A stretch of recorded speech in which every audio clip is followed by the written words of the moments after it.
फिलहाल आगे चल रहे रुझान के मुताबिक अभी यही सामने आ रहा है। गया जीतन राम मांझी पूर्व मुख्यमंत्री आगे चल रहे हैं 15,761 वोट से जीतन राम मांझी आगे चलते हुए गया से जीतन राम मांझी ने लगातार बढ़त बनाई हुई है। जैसे काउंटिंग शुरू हुई थी तभी से बढ़त बना रखी थी। 15,761 वोट से जीतन राम मांझी अभी लगातार आगे बढ़ते हुए, और इसके साथ ही आपको बता दें कि बिहार में खासतौर पर अगर हम देखें तो कई सीटों पर अभी एनडीए ने बढ़त बना रखी है, लेकिन कई सीटों पर ऐसा है जहां मामला फंसता हुआ नजर आ रहा है। कहीं कहीं इंडिया अलायंस कड़ी टक्कर भी दे रहा है। खास तौर पर जो सीटें हैं उनमें हमने बात की थी, अभी आप देख भी रहे थे शांभवी चौधरी जो कि समस्तीपुर से अभी आगे चल रही है, लेकिन इससे पहले वहां पर कांग्रेस के उम्मीदवार जो थे वो आगे चल रहे थे। तो हम लगातार आपको बड़ी खबर से भी रूबरू करा रहे हैं। और गया की बात करें तो जीतन राम मांझी जो है यहाँ से 15,761 वोट से अभी आगे बढ़त बनाए हुए हैं। तो कई जगह पर वोट जो है, वोट ऑफ डिफरेंस वो काफी ज्यादा है और कई जगहों पर कांटे की टक्कर है। विभा बिल्कुल, तो देखिए गोड्डा की चर्चा करनी भी जरूरी हो जाती है। गोड्डा में निशिकांत दुबे आगे चल रहे हैं। हालांकि जो वोट की संख्या है वो तकरीबन 2700 के आसपास बताई जाती है। और देखिए सिवान भी लिए चलते हैं, विजय लक्ष्मी देवी जो है जेटीयू कैंडिडेट वो आगे चल रही हैं। अवध बिहारी चौधरी पीछे चल रहे हैं, हिना साहब जिन्होंने इस पूरे मुकाबले को त्रिकोणीय बना दिया। हालांकि इसके लिए थोड़ा इंतजार करना होगा। ये बिल्कुल वोटों की संख्या जानना बहुत जरूरी है जब हम चर्चा कर रहे हो। और देख लीजिए यहाँ पर चूंकि ये सिर्फ रुझान है, उपेंद्र कुशवाहा की बात कर लेते हैं। काराकाट में यहाँ पर भी त्रिकोणीय मुकाबला है। उपेंद्र कुशवाहा बढ़त बनाए हुए हैं, लीड कर रहे हैं। और बेगूसराय से गिरिराज सिंह जो हैं वो पीछे चल रहे थे, अब आगे हो गए हैं। देखिए ये इसलिए कहा जा रहा है कि रुझान में आगे पीछे वाला जो खेल है वो चलता रहता है, इसलिए परिणाम तक का थोड़ा इंतजार करना होगा। 2127 वोट से इस वक्त गिरिराज सिंह जो हैं वो आगे हो गए हैं। ये अब तक पीछे चल रहे थे लेकिन अब आगे हो गए। और अब बड़े चेहरों पर जब हम बार बार कह रहे हैं गिरिराज सिंह की जब चर्चा करते हैं, अवधेश कुमार राय हालांकि थोड़ी देर पहले फील गुड कर रहे होंगे क्योंकि उन्हें बढ़त मिली हुई थी, लेकिन अब एक बार फिर से गिरिराज सिंह जिन्हें फायर ब्रांड नेता कहा जाता है, बीजेपी के फायर ब्रांड नेता, क्योंकि हर विषय पर और जब बात हिंदुत्व की होती है, राष्ट्रवाद की होती है, तो सबसे आक्रामक तरीके से और पहला बयान अगर किसी का आता है तो वो गिरिराज सिंह की तरफ से आता है। और पूरी कमान जैसे हिंदुत्व की उन्होंने संभाल रखी है। और बिहार में इकलौते ऐसे नेता हैं जिनकी तरफ से इस तरीके के बयान आते हैं कि विपक्ष उस पर काउंटर करने के लिए विवश हो जाता है। सुनील कुमार की बात करेंगे, वाल्मीकि नगर से इस वक्त वो भी लीड कर रहे हैं, बढ़त बनाए हुए हैं। दीपक यादव उनके सामने आरजेडी कैंडिडेट इस वक्त पीछे चल रहे हैं। और हमारे साथ रांची से भी गेस्ट पैनल जुड़े हुए हैं। तनुज खत्री हमारे साथ झारखंड मुक्ति मोर्चा के मुख्य प्रवक्ता जुड़े हुए हैं। और तनुज खत्री से ही सीधे जुड़ लेते हैं। तनुज, एग्जिट पोल के दिन भी हमारी चर्चा हो रही थी, आज तो एग्जैक्ट का दिन है। जो संख्या इस वक्त आपको दिख रही है 10 पर बीजेपी अपने अलायंस के साथ आगे है, 4 सीटों पर आप भी तू आगे मैं पीछे पीछे वाली बात है। कैसे देख रहे हैं इस संख्या को? जी विभा जी, आपके सभी दर्शकों को और आप सभी को जोहार है।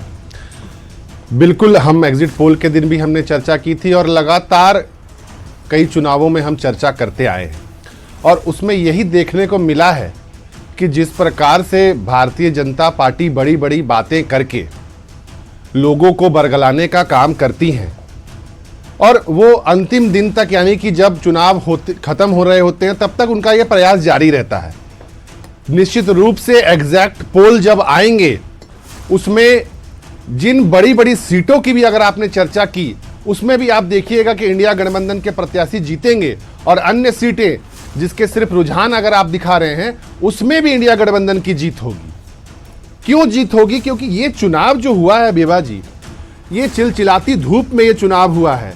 और जब लोगों के पास चिलचिलाती धूप में विकल्प नहीं था वोट के अलावा, तब वो महंगाई के नाम पर वोट दे रहे थे, तब वो महिलाओं की सुरक्षा के नाम पर वोट दे रहे थे, तब युवा रोजगार और बेरोजगारी के मुद्दों को बना करके वोट दे रहे थे। तो निश्चित रूप से जब किन्होंने भी इन मुद्दों पर वोट दिया होगा वो निश्चित रूप से भारतीय जनता पार्टी के खिलाफ वो वोट। ऋषिकेश जी से भी पूछ लेती हूँ। ऋषिकेश जी, चूंकि इस जैसा तनुज खत्री कह रहे हैं कि भाई महंगाई, रोजगार ये विषय थे और इसीलिए जिन लोगों ने वोट किया है वो इन्हीं विषयों को लेकर के इस चिलचिलाती धूप में निकले थे घर से, लेकिन जहां पर आप पीछे हो जाते हैं या जहां पर आप जीत नहीं पाते हैं, क्या वहां के वोटर इन मुद्दों को मुद्दा नहीं मानते हैं, या फिर उनको ये लगता है कि उससे बड़े मुद्दे जो हैं वो हमारे लिए राष्ट्र की सुरक्षा ज़्यादा महत्वपूर्ण है, उनके सामने जो विकल्प है वो क्लियर विकल्प है, ज़्यादा मजबूत विकल्प है?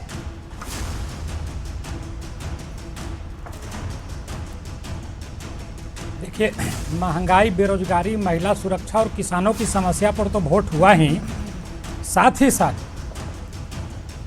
हेलो जी, आपकी आवाज़ आ रही है? आवाज़ आ रही है। महंगाई, बेरोजगारी, महिला सुरक्षा और किसानों की समस्याओं पर तो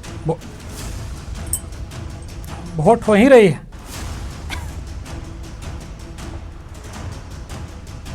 आप अपनी बात कंटिन्यू करें, आपकी आवाज़ आ रही है।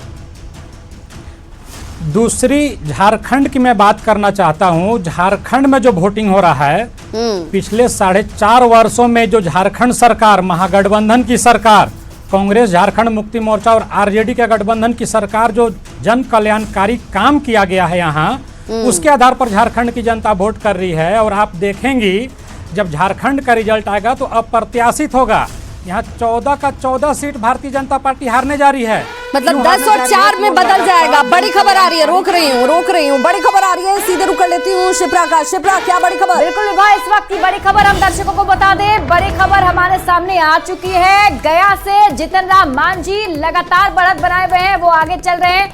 अब बताया जा रहा है कि 20,000, लगभग 20,000 से ज्यादा वोट से जितन राम मांझी गया सीट से आगे बढ़ते हुए, बड़ी खबर दर्शकों को बता दें तो गया सीट से देखिए, अभी हम आपको बता रहे थे कि जितन राम मांझी आगे चल रहे थे और अब ये वोट भी पता चल चुका है कितने वोटों से आगे हैं। तो 20,299 वोट से जितन राम मांझी आगे चलते हुए अभी हैं इस सीट पर। वो लीड कर रहे हैं, लगातार उन्होंने लीड बना रखी है। पहले भी जैसे ही काउंटिंग शुरू हुई थी उसके बाद से ही वो आगे चल रहे थे और अभी भी आगे चल रहे हैं। लेकिन आप देखिए, हर काउंटिंग के बाद, यानी कि हर राउंड के बाद जो वोट ऑफ डिफरेंस है वो बढ़ता चला जा रहा है। पटना साहिब से रविशंकर प्रसाद आगे चल रहे हैं। बीजेपी के रविशंकर प्रसाद ने पटना साहिब लोकसभा सीट से बढ़त बना रखी है। 3,724 वोट से रविशंकर प्रसाद फिलहाल आगे बढ़ते हुए नजर आ रहे हैं। और ये वोट की देखिए 3,724 हो चुका है वोट का जो अंतर है दोनों प्रत्याशियों के बीच में, और ये अंतर बढ़ता हुआ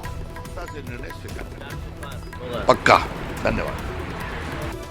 रविशंकर प्रसाद की बात कर रहे थे और उनका बयान भी सामने आ गया। वो कह रहे हैं पक्का जीत तो तय है। और देखिए, अभी हम आपको बता भी रहे हैं 3,724 वोट से रविशंकर प्रसाद ने बढ़त बना रखी है और ये बढ़त लगातार जारी है जब से काउंटिंग शुरू हुई है। हर राउंड के बाद जैसे रिजल्ट सामने आ रहा है, सबसे पहले न्यूज़ 18 आपको बता रहा है और फिलहाल जो है वो ये बता रहा है कि 3,724 वोट से बीजेपी के प्रत्याशी रविशंकर प्रसाद जो है पटना साहिब लोकसभा सीट से आगे बढ़ते हुए नजर आ रहे हैं। एक एक करके इस बड़े से वॉल पर हम आपको एक एक सीट का हाल भी लगातार बताते चले जाएंगे।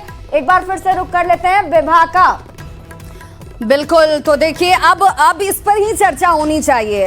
चर्चा इस बात पर होनी चाहिए कि कौन कितने वोटों से आगे चल रहा है, क्योंकि यही तय करेगा कि जीत की तरफ कौन अग्रसर हो रहा है। और हमारे सहयोगी राहुल जो हैं लाइव रिजल्ट हब से जुड़ गए हैं, जहां से आपके पास ये डेटा निकल कर आता है जो सबसे सटीक और प्रामाणिक होता है।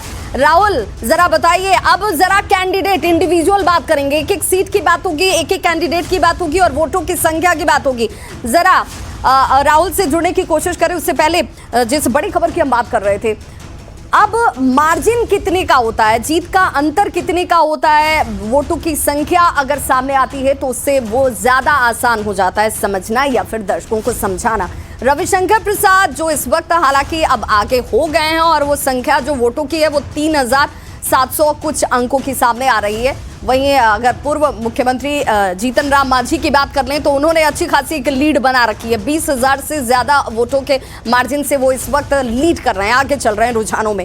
और ऐसे ही एक एक इंडिविजुअल जो तमाम कैंडिडेट उतारे गए हैं चुनावी मैदान में, चाहे वो इंडिया गठबंधन की